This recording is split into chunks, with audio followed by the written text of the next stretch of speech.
Hey, welcome back. I apologize for our absence, but after we got done fishing, we went and saw my son in Colorado for 2 weeks. We made a little road trip down to Oklahoma and saw my family there, and then we came back, and Alaska gives out these grants every year for things such as I think they do like raising chickens, but we applied to do for this greenhouse grant. And so I'm not normally one to procrastinate, but if you've been watching the channel for a while, you know that I kind of hurt my ankle at the beginning of spring, and it was hard for me to walk around on, and that was the time I was planning on building the greenhouse. So then it turned into fishing season, so we just straight up started fishing.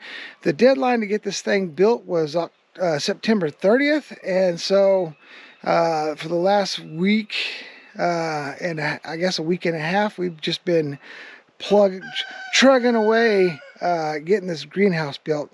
So anyways, with all further ado, let me spin this around, and there you go.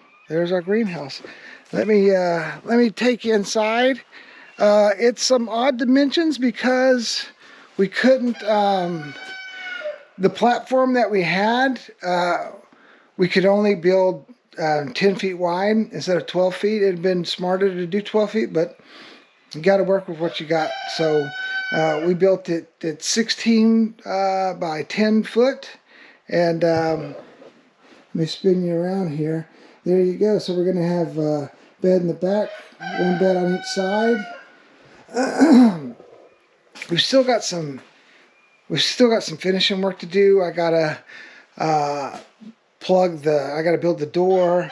We gotta put some 1x4s on the outside to seal up the gaps in between the panels. Let me see if I can give you an example here. So like right here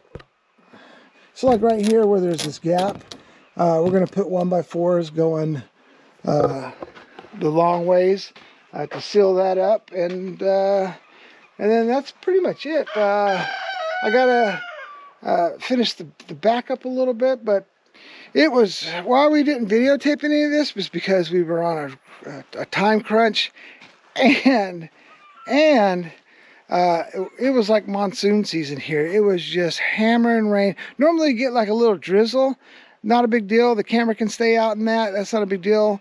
But this was just like Midwest rain, just hard, like, well, I don't want to say quarter size, but probably like dime size raindrops. And it was blowing between 30 and 40 mile an hour winds.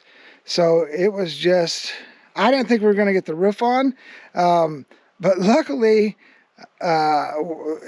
one day, the wind just stopped, and so I was like, we're gonna get the wind, we're gonna get the roof on right now. I mean, not the rafters, but the roofing, you know, because it's not like tin, so it's a little more flimsy, and you know, if you're holding up a 12-foot by 2-foot piece of roofing, then it's the wind catches that, it's just gonna blow it away. You know, you ain't gonna be able to control that. So anyways, the greenhouse is done. So what I'm gonna do now is I'm gonna go, we've got these huge tides. So we've got a 20-foot tide yesterday and today.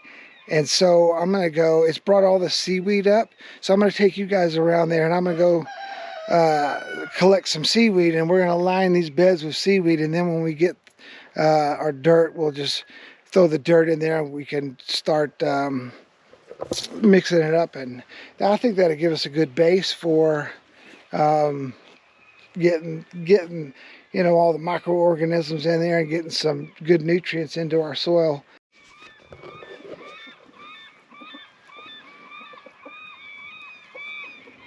The chickens are enjoying these high tides too. You can see here's a little bit of the of some seaweed, but over where our boat is, it's on the trail that we drive on, so it's just a perfect place. It doesn't have all this sticks and everything mixed up in it. So the chickens love it when the seaweed's out here, because there's these like little, oh, they're bigger than fleas. I don't know. They're little bugs that, we call them sand fleas. I don't know if that's the correct term, but anyways, they come through here and scratch around, and then they, like, look at old White Wing. She's molting, but they'll scratch it around, and then they'll, these little fleas will jump out and they'll eat them. All right, here we are.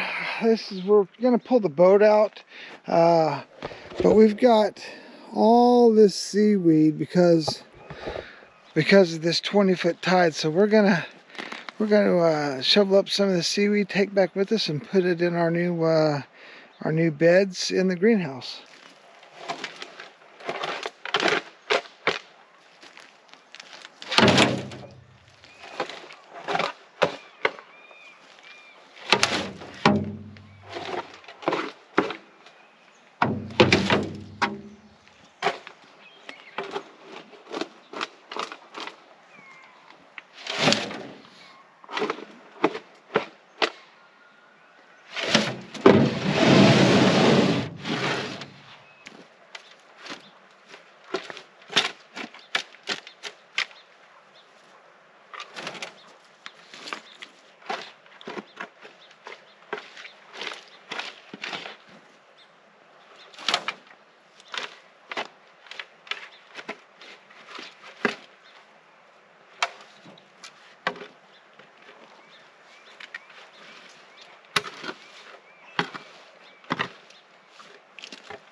All right, well, we got the first load. Bada bing, bada bing. We will get a few more loads like this, and then we'll be able to, we're not going to be able to put it in the greenhouse just yet because we're having a 20-foot tide today. So we're in these tide changes. We've got a 20-foot tide today, and I think it's a negative 4.7 today, or 4.5. Anyways, because it's been washed up here with fresh salt water, we're going to dump it in front of the greenhouse, kind of spread it out a little bit, let the rain wash some of the salt water off of it, and then we'll throw it in the greenhouse. But that's the game plan. So I'll get this one dumped, and then I'll make a few more trips, and that'll take care of the new beds. All right, we made it back. Got a little some cardboard boxes and scrap lumber I'm trying to get rid of, so I thought we'd just burn that. I cleared all the sawhorses and stuff out of the way. I got a little piece of plastic down. We're gonna unload our trailer full of seaweed, and then I guess we'll go back and get a few more loads.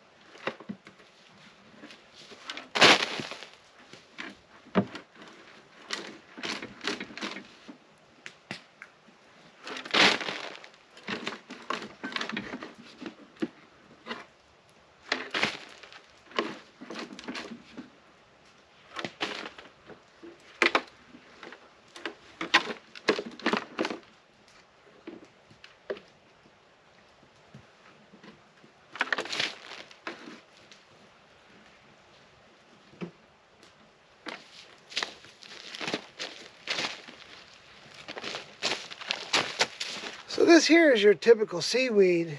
This is what you call kelp. And so what this stuff does is it's got like a little, it attaches itself to rocks on the bottom. And then this stuff just kind of floats around and waves around. But anyways, this stuff here is edible. I mean, the seaweed's edible too, but this stuff here, a lot of people pickle and can, and it's an acquired taste. I'll put it that way.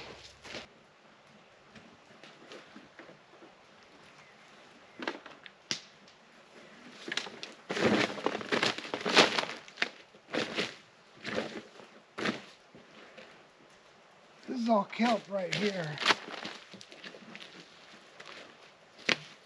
Anyways, and this is kind of, this bumpy stuff, that's what kind of attaches to the rock.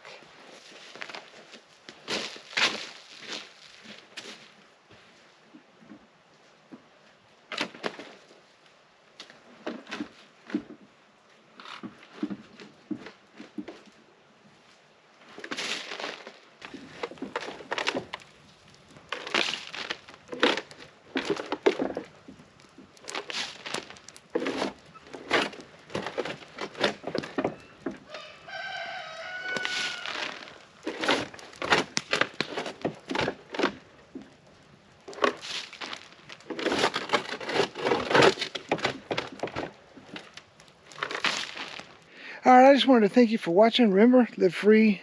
We'll see you next week.